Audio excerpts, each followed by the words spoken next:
사람은 누구나 다 시간 여행 속에서 삽니다. 그 시간의 여정 가운데서 어떤 길을 걷는가 대단히 중요합니다. 제가 예전에 강남의 논현동의 상가교회에 있을 때에 늘 교회에 사택이 없으니까 제 개인 집이 강남에 있으면 강남에서 교회에 늘 새벽에 가야 되고, 또 동쪽으로 이사 가면 동쪽에서 또 그냥 새벽 기도 하려고 30분, 1시간 달려서 새벽 기도 하는데 오금동으로 이사를 갔어요. 근데 거기서 아침에 새벽에 논현동까지 서울 동쪽에서 오는데 상당히 긴 시간입니다. 아침마다 기도 제목이 오늘도 무사히여서 오늘도 무사히. 왜 오늘도 무사히? 새벽에 4시 반 이전에 교회 도착해야 되는데 거기 지하에는 룸사롱, 1층은 운전기사 식당, 감자탕, 돼지탕, 잡단, 2층은 안마시술소, 3층은 교회인데 밤에 술 먹고 밤새 술 먹고는 교회까지 올라와서 문간에다가 쉬 하고 일부러 내려간 사람이 없나? 어떤 사람은 교회에 올라와서 그 계단에 오바이트까지 하고 간 사람이 없나? 그래서 하나님, 오늘도 새벽기도 올라가는데 내가 교회 문을 열고 들어갈 때 무사히 아무 일 없게 해주십시오. 그게 기도 제목이었어. 근데 어느 날 여름철에 운전기사 식당 1층에 있었는데 그 평상 위에 택시 기사 하시는 분들이 그냥 화투를 치는 화투요. 화투.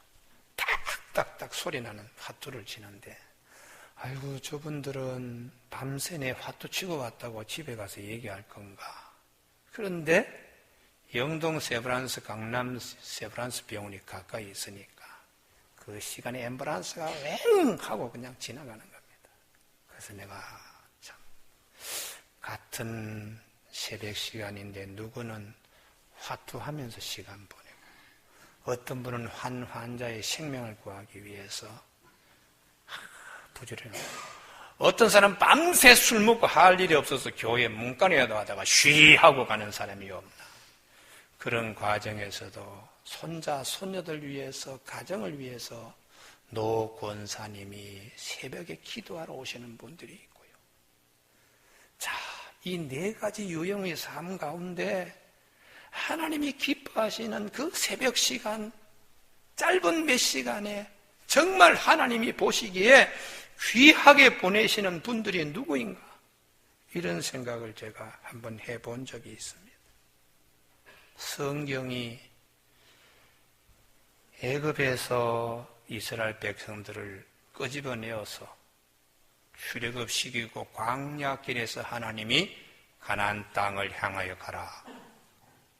절대로 애굽으로 돌아갈 생각하지 마라. 애굽으로 돌아가려고 할 때마다 바로의 종이 된다는 거예요. 그래서 광야길이 좀 힘들더라도 가나안 땅을 바라보며 가라.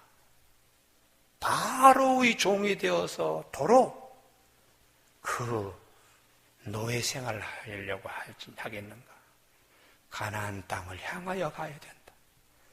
우리에게 이것을 주시겠다 약속하시는 하나님을 바라보며 나가야지. 이게 광야의 인생길에 있어서 귀한 교훈이요. 사도 바울은 이것을 여러분들의 몸을 죄가 지배하는데 죄에게 드리지 마십시오. 죽은 자 가운데 다시 살아나신 예수님이 하나님께 자기 자신을 드린 것처럼 우리들의 몸과 우리의 지체를 의의 무기로 하나님께 드리도록 하십시오. 이렇게 로마서 6장 12절에서 말씀하셨습니다. 오늘 본문 말씀 사도 바울이 고린도 교회에 특별히 15장은 부활장인데 우리 여정에 있어서 우리 자랑은 무엇입니까? 그런 질문을 하고 있는 본문입니다. 31절. 형제들아, 내가 그리스도 예수 우리 주 안에서 가진 바 너희에 대한 나의 자랑을 두고 단언하노니. 주 안에서 가지고 있는 사도 바울의 자랑은, 나의 자랑, 우리의 자랑은 우리 주님, 부활하신 주님이 자랑이 되어야 된다는 것이. 교회가 자랑하는 것이 부활하신 주님을 자랑하는 교회가 되어야 되는데, 고린도 교회는 유감스럽게 부활하신 주님을 자랑하는 것보다 부활하신 주님을 믿는다고 하면서 부활의 주님, 부활을 의심하며 신앙생활했어요. 그러니까 부활하신 주님을 자랑을 못하는 겁니다. 그러니까 부활하신 주님을 자랑하는 부활신앙이 이들에게는 없는 겁니다. 그래서 사도 바울이 고린도 전서 후서 가운데 제일 길게 고린도 전서 15장 부활장을 집중적으로 말씀하는 거예요. 고린도 교우들이 자랑하는 것은 나는 바울을 자랑해요. 나는 바울파에 속해 있어서 나는 아볼로 선생님을 자랑해요. 아볼로파. 나는 게바를 자랑해요. 베드로를. 게바파. 교회에 바울을 자랑하고 아볼로를 자랑하고 베드로를 자랑했어요. 바울은 교회 개척하고 어려울 때 교회를 장막을 이렇게 손으로 손수 자비랑 목회했기 때문에 그 헌신을 압니다. 그래서 교우들이 바울을 사랑하고 바울을 자랑했어요. 그러나 바울을 자랑할 것이 아니고 부활하신 주님을 자랑해야 돼요. 근데 그 자랑은 크지 않고 바울을 자랑했어요. 아볼로는 알렉산드리아에서 국제적인 그런 이 학습 지식을 가지고 있는 분이니까 설교를 아주 지적으로 유창하게 정말 단 말씀을 하셨어요. 한 번 와서 붕해하고 교인들이 혹했습니다. 그래서 아볼로 선생님, 꿈에도 자면서 오매 불망이 아볼로야, 아볼로. 아볼로파가 생겼어요, 교회에. 또 들어는 내가 예루살렘에 갔을 때에 그 베드로 선생님을 만났는데 지금도 감격스럽습니다. 베드로를 자랑했어요. 베드로 자랑하는 사람들 베드로파예요. 그러나 사도 바울은 우리의 자랑은 바울도 아니고 아볼로도 아니고 베드로도 아니고 부활하신 주님을 자랑해야 되는데 교회가 이렇게 다른 것을 자랑해야 되겠습니까? 오늘 우리들의 신앙 현주소 지금 마찬가지입니다. 장로교를 자랑하고 성결교를 자랑하고 감리교를 자랑하고 순복음교회를 자랑하면서 부활하신 주님을 정말 교인들에게 자랑하게 무장시키고 있는가? 그 점에서 한번 돌아봐야 돼요. 교회의 교우들이 목사 자랑하면 안 됩니다. 우리 교회 목사님은 설교를 기가 막히게 잘합니다. 우리 교회 목사님은 은사가 있습니다. 우리 교회 목사님은 기도하는 대로 다 그냥 이루어지는 특별한 일이 있습니다. 자랑하면 안 됩니다. 부활하신 주님을 자랑하고 부활하신 주님이 그 안에 오셔서 말씀을 듣게 하시고 부활하신 주님이 우리에게 새 생명을 주시기 때문에 목사 자랑하고 돌아다니는 교인들은 대단히 잘못된 교회의 모습이에요. 우리 교회는 아주 현대식 시설이 되어 있습니다. 식기를 탁 이렇게 던지면 자동으로 탁 이렇게 그냥 식기가 3,000개, 5,000개도 30분 만에 설거지하는 최신식 시설을 가지고 있습니다. 그런 것 자랑하는 것이 아니에요. 우리 교회는 복지시설이 잘 되어 있습니다. 마지막 교회 공원 모집까지 교회에 등록만 하면 다 교회가 알아서 탁 다 장례직전합니다. 그런 거 자랑하는 게 아닙니다. 부활하신 우리의 주님만을 자랑할 때 우리 신앙이 순수하게 되고 힘있게 되고 본질을 붙들게 됩니다. 본질을. 더러 목사님들 가운데 미끼 던지는 분들이 계세요. 우리 교회 등록하면 그 부모님들 우리 교회 공원묘지에 모셔야 안 되겠습니까? 우리 교회 등록하십시오.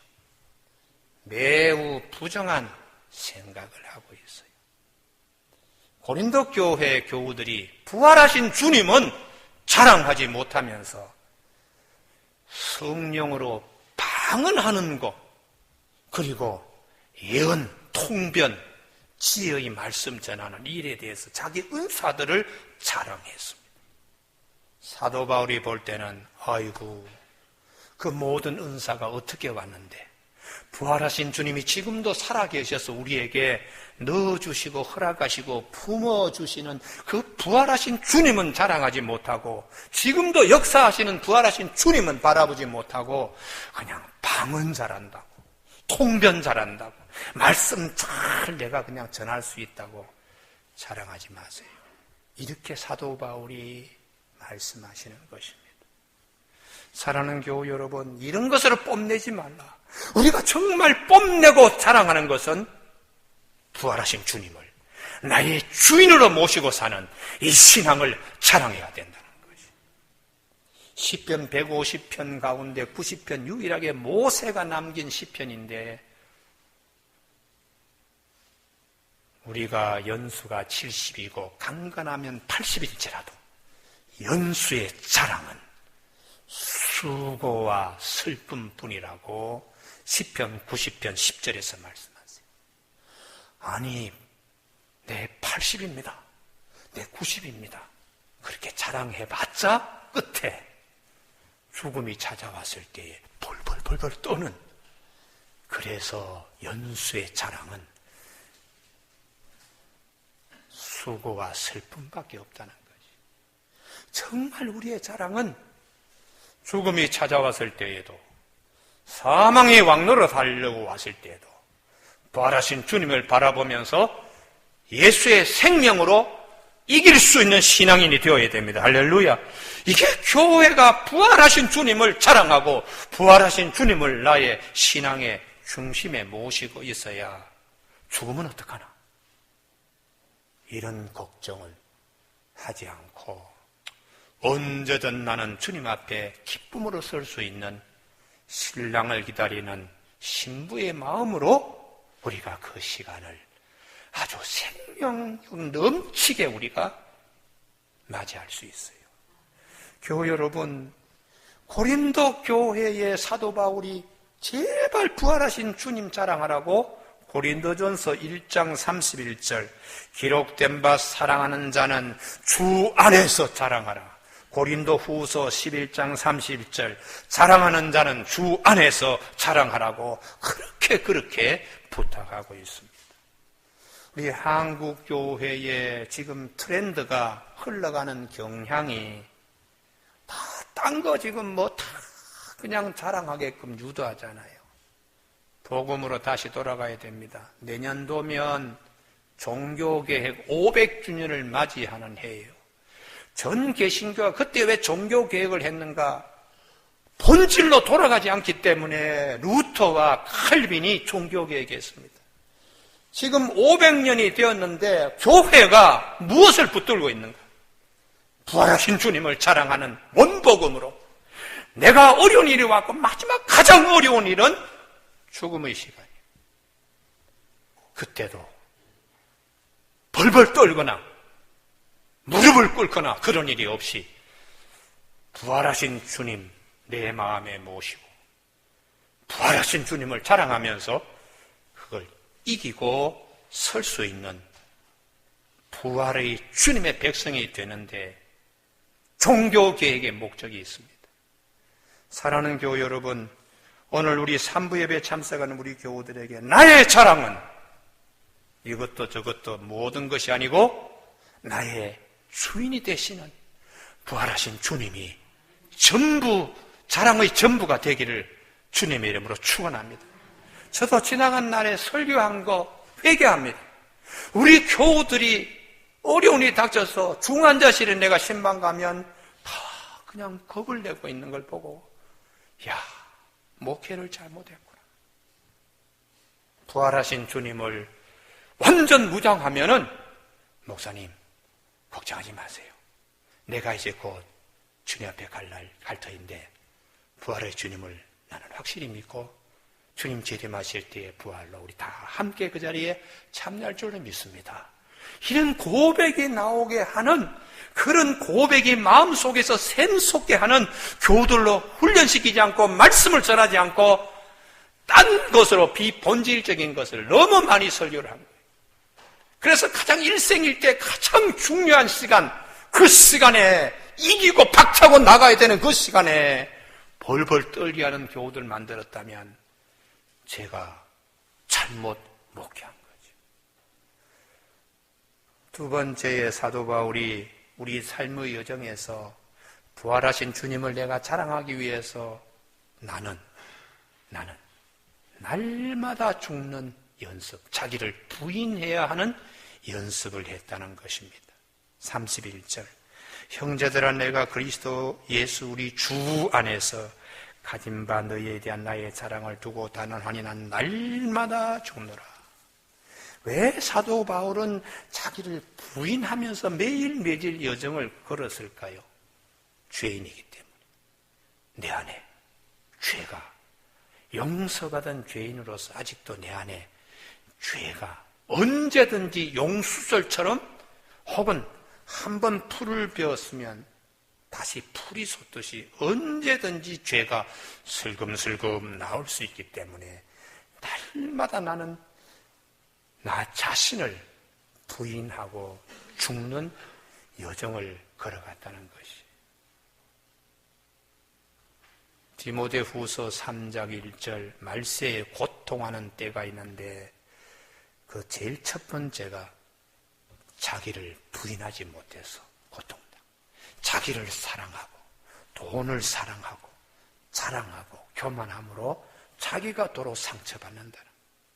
제가 노회에 가면 대학교 1학년 때부터 신학교 저한테 배운 학생들은 지금 담임 목사로, 큰 교회 담임 목사로 학생들이 있습니다.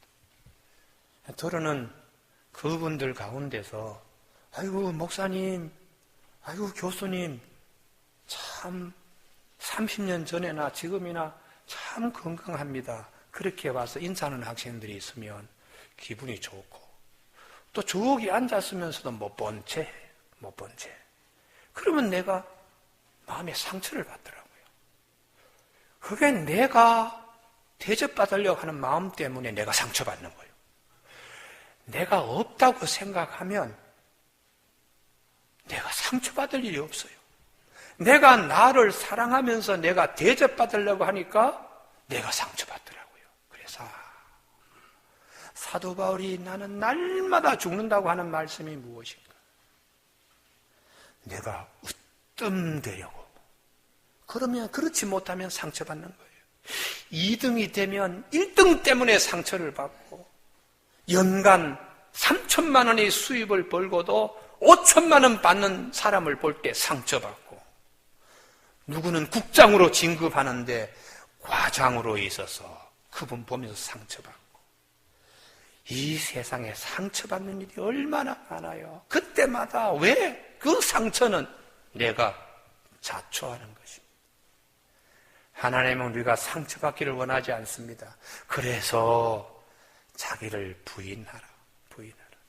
우리 교회 여기 우리 집사님이 직가병원 참 유명하신 원장님이신데, 제가 때로는 가서 입을 벌려서 치료를 해달라 그러면, 목사님 이 치아 말이지요 썩었습니다 하고 쫙 갈아내가지고 신경을 뽑아내시더라고요.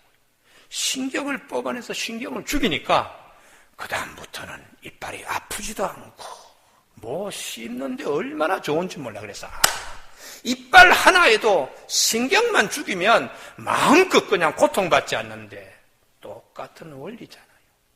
내가 왜 오늘도 고통을 받고 있느냐, 상처를 받고 있느냐? 자기가 살았어. 죄인이 살았어. 그래서 예수님 앞에서 제자들이 그물도 버리고 배도 버리고 부침도 버리고 했지만 자기를 버리지 못했어요. 그래서 마태복음 18장에 예수님, 천국에서 누가 큽니까? 그랬더니 예수님이 하시는 말씀이, 천국에서는 이 어린아이 같은 자들이 큰 자다. 자기를 낮추는 자, 자기를 없이 여기는 자. 내가 으뜸이 되고 내가 다 소유해야 되고 내가 다 대접받아야 되고 하니까 상처받고 평화를 누리지 못하는데, 어린아이들은 그런 일로 상처받지 않아요. 어디 가서 으뜸이 되려고 그러고 또 많은 것을 가지려고 그러고 그러지 않으니까 이 어린아이 같은 자들이 천국에서는 큰 자라고. 이게 주님이 우리에게 주시는 진리입니다. 으뜸 되려고 하니까 상처받는 거예요. 하나님께서 또 마태복음 20장에 예수님의 제자 세베대의 두 아들 야고보와 요한의 어머니가 아들 청탁합니다. 예수님 예루살렘에 올라가면 우리 두 아들, 하나는 우편에 하나는 좌편에. 그때 주님이 탄식하셨어요. 내가 예루살렘에 올라가는 이유를 알지 못하는구나. 그리고 정말 원하는 것은 너희 중에 누구든지 크고자 하는 자는 너희를 섬기는 자, 너희 종이 되어야 된다. 나는 없고 주인만이 있어야 될 때에 진짜 천국에서 높임 받는다는 거예요. 주님이 이 땅에 오신 것은 대접받으려고, 섬김받으려고 오신 것이 아니고 우리 모든 사람에게 자기 자신을, 목숨을 내어줘서 대속물로 이렇게 하기 위해, 아버지 뜻을 이루기 위하여 종으로 십자가에 죽는 자리까지 자기를 부인하더라도 하늘에 계신 아버지를 높이기 위해서 주님이 이 땅에 오셨다는 것을 제자들이 일러줬는데, 제자들이 그 진리를 잘 몰랐습니다. 다 죽음이 찾아왔을 때, 십자가 처형 사건이 시작될 때 다 도망쳤어요. 왜? 죽을까봐 같이, 잡혀서 같이 죽을까봐. 그런데 부활하신 주님을 만나고 난 다음에 이 제자들이 죽음을 두려워하지 않았습니다. 그리고 주를 위해서 죽는 자리도 아주 용사로서 참여할 수 있었어요. 그래서 우리에게는 부활신앙이 확실히 자리 잡혀야 참 제자가 됩니다. 할렐루야. 고린도 교회의 사도 바울이, 고린도 교회 여러분, 다른 거 자랑하지 마십시다. 부활하신 주님을 자랑해야 됩니다. 부활하신 주님을 내가 갑옷으로 입어야 됩니다. 그 부활하신 주님 앞에 나는 날마다 내 자신을 죽입니다. 왜냐하면 잠시라도 내 속에 있는 내 자아가 또 본성이 드러나는 거예요. 본성이. 그래서 날마다 나를 죽입니다. 주님께서 마태복음 24절에 누구든지 나를 따라오려거든 자기를 부인하고 자기 십자가를 지고 나를 따르라, 이렇게 늘 제자들이 기억돼야 될 말씀을 주님이 하셨어요. 왜 사도 바울은 나를 부인하라고 그랬나? 내 안에 있는 죄, 원하는 것은 선인데 돌아보면 또 죄지어요. 도대체 나는 왜 이렇게 반복적으로 자꾸 이렇게 죄를 짓나? 내 안에 함께 죄도 내 안에 거하는구나.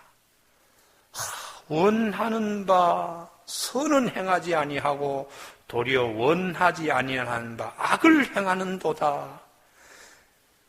그러므로 내가 한 법을 깨달으니고 선을 행하기 원하는 나에게 악이 함께 있는 것이라고요.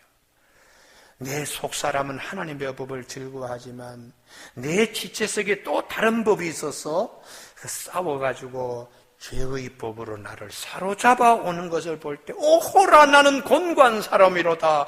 이 사망의 몸에서 누가 나를 건져내라 하고 사도 바울이 죄인의 계수라고 자기 자신을 그렇게 정확하게 진단했습니다. 사랑하는 교회 여러분, 우리가 날마다 상처받고 고통받는 것에 그 가장 기본적인 것이 내 안에 있는 죄성 때문에 그래요. 그래서 그런 것들에게 벗어날 수 있는 우리 모두가 되어지길 주님의 이름으로 축복합니다. 구약 성경의 다윗이 그렇게 훌륭했는데도 자기 안에 죄가 있다는 것을 깨닫지 못했어요. 그래서 우리아의 저 바세바를 범하고 난 다음에 나단 선지자가 그를 직접 지목했을 때에 깜짝 놀랐어요. 그리고 시편 51편 5절에서 내가 죄악 중에 출생하였으며 어머니가 죄 중에 나를 잉태하였다고. 내가 이렇게 될 줄 몰랐습니다. 내가 태어날 때부터 죄인인 것을 몰랐습니다. 그렇게 시편 51편 5절에서 고백했습니다. 사도 바울이 날마다 내가 죽는다고 하는 이유는 내 안에 죄성 때문에 그래요. 그래서 사도 바울은 내가 그리스도와 함께 십자가에 못 박혀 한 날 이제는 내가 사는 것이 아닙니다. 그렇게 말씀했습니다. 내가 육체 가운데 사는 것은 나를 사랑하사 자기 몸을 버리신 하나님의 아들을 믿는 믿음 안에 산다고, 나는 이제 없고 오직 내 안에 그리스도께서만 사신다고 사도 바울이 그렇게 고백했는데, 이 고백이 우리들에게도 늘 들려질 수 있기를 바랍니다. 마지막 세 번째에 의를 행하고 죄 짓지 말라고 34절에 말씀하세요. 깨어 의를 행하고 죄 짓지 말라. 하나님을 알지 못하는 자가 있기로 내가 너희를 부끄럽게 하기 위하여 말한다고 말씀하세요. 우리가 항상 살아가면서도 늘 자기 자신을 지킬 수 있어요. 부활하신 주님 앞에 나아갈 때에 부끄럽지 않게 해요. 어떤 노부부가 해갑을 맞아서 늘 노래 부르는 것이 우리 두 내외 해외여행 좀 갔으면 좋겠는데, 그렇게 했는데 드디어 해갑날이 지나고 그 밤에 천사가 왔어요. 부인에게 소원이 무엇입니까? 우리 두 사람이 해외여행 갔으면 좋겠습니다. 아, 그렇습니까? 여기 있습니다 하고 티켓을, 항공권, 호텔, 숙박 모든 걸 다 하는 티켓을 바꿔서 좋아했는데 남편에게 물었습니다. 천사가. 뭘 소원하십니까? 저도 해외여행인데요. 그런데 한 가지 더 소원이 있습니다. 아내가 30대의 젊은 부인과 같이 되었으면 30년 젊어진 부인과 같이 되었으면 좋겠습니다. 그때 천사가 아, 그렇습니까? 그렇게 되십시오 하는 순간에 졸지에 90세가 되더라는 거예요. 그래서 참 여러분, 이게 우스갯소리가 아니라 우리 속에 있는 죄의 모습을 얘기를 하는 겁니다. 32절, 내가 사람의 방법으로 에베소에서 맹수와 더불어 싸웠다면, 인간적인 동기에서 검투사와 같이 싸웠다 하더라도 그것이 나에게 무슨 이익이 되겠는가?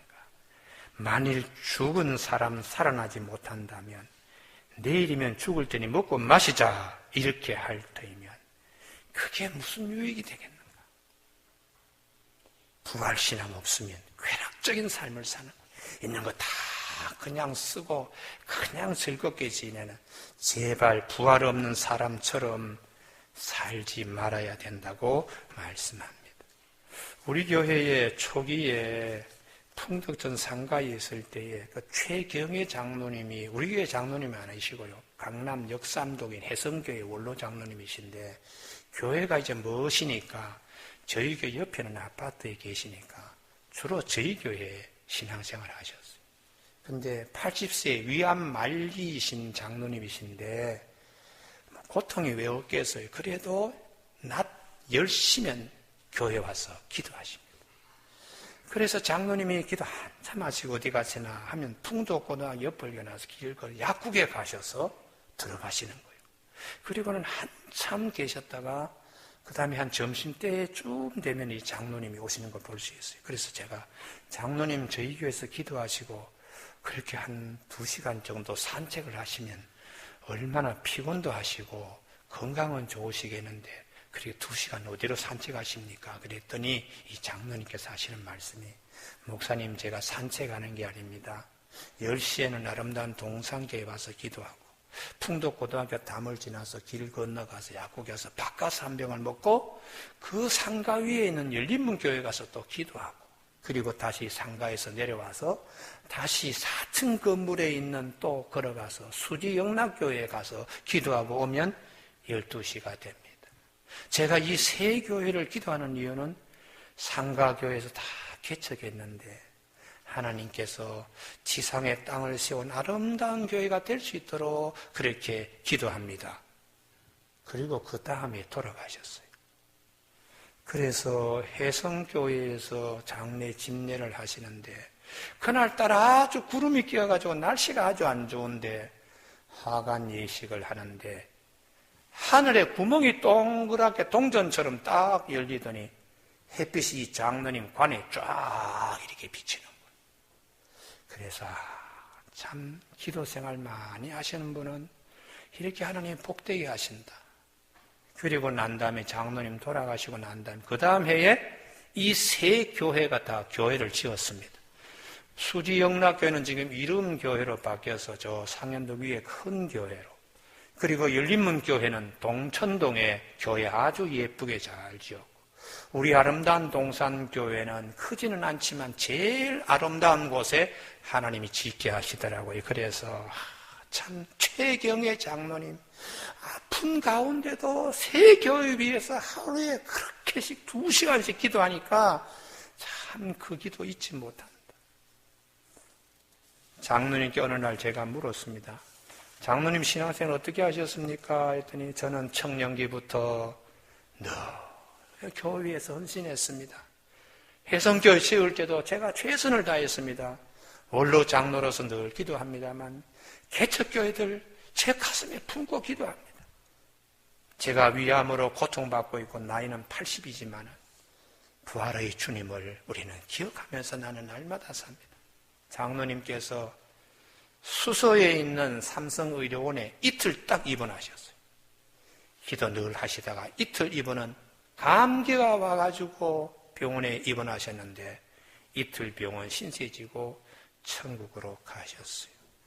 여러분, 우리 삶의 여정에서 어떤 사람은 술 먹고 어떤 사람은 노름하고 어떤 사람은 교회의 방해꾼이 되고 뭐 등등의 인생의 여정은 부끄러운 것이죠. 또 어떤 사람은 주님 하면서 부활에 대한 확신이 없이 의심하며 가는, 오늘 우리 산부 예배 참석한 우리 교우들에게는 나를 생명의 길로 옮겨주시기 위하여 십자가에 달리신 그 주님이 우리에게 다시 주시는 선물, 나는 부활이요 생명이니 나를 믿는 자는 죽어도 살겠고 무릇 살아서 나를 믿는 영원히 죽지 아니하리라. 이것을 내가 믿느냐 할 때에 아멘. 나의 자랑은 오직 부활하신 주님밖에 없습니다. 내 안에 죄성이 일어나지 않도록 날마다 내 자신을 죽이며 의의 길, 생명의 길로 나가겠습니다. 그런 고백이 있는 의인의 기도는 역사하는 힘이 큼이라고 하는 이 말씀대로 귀한 복이 있기를 주님의 이름으로 축원합니다. 기도하시겠습니다.